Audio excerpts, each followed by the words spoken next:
Let's take our homemade butter and buttermilk and make biscuits. So to start off, you're going to need 3 cups of bread flour, 2 teaspoons of kosher salt, 1/4 teaspoon of baking soda, 2½ teaspoons of baking powder, and 2½ teaspoons of sugar. Now we just go ahead and mix that up. And next we're going to want to grate about 1/2 pound of our homemade butter. You are going to want to freeze this butter so it's easier to grate, otherwise it's all going to stick together. Next, go ahead and combine all of that butter with the flour, and when you're done it's going to look like this. Okay, next step is to take that homemade buttermilk and pour in about 1 cup. I hold back about 1/4 cup so we can pour that in after we're halfway done mixing. Go ahead and start combining everything, and it's going to look too dry and pretty lumpy, but that's okay. Next, go ahead and pour in the rest of that buttermilk, and just finish mixing everything together.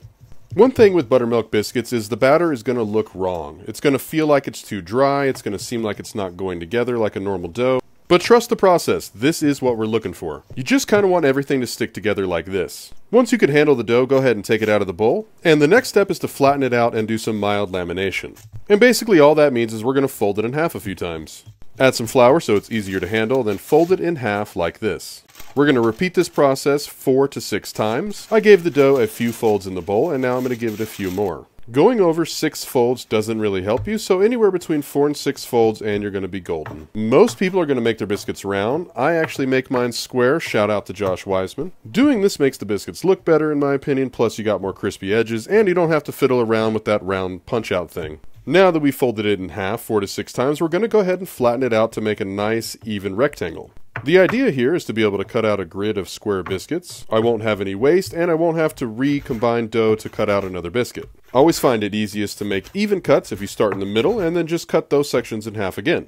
And lastly, we're going to cut 2 lines down the middle, and we should end up with a grid of 12 biscuits. Go ahead and preheat your oven to 400 degrees and place them on a lined cookie sheet. I like using parchment paper, but if you're not going to do that and just put it straight on the pan, go ahead and butter the bottom of the pan. Okay, now that we got them on our sheet pan, we're going to go ahead and put butter on the tops of each one. After we add butter to each biscuit, we're going to put some kosher salt, just a little bit, on the top of each one as well. And that's pretty much it. We're going to put it in the oven for about 20 to 22 minutes, and when they're done, they look like this.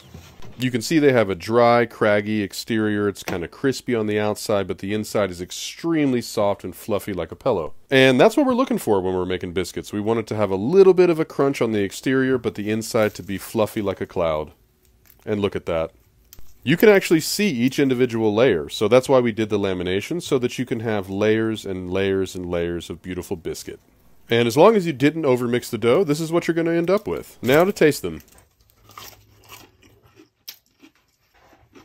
The perfect biscuit. And now the only thing left is to make some sausage and gravy.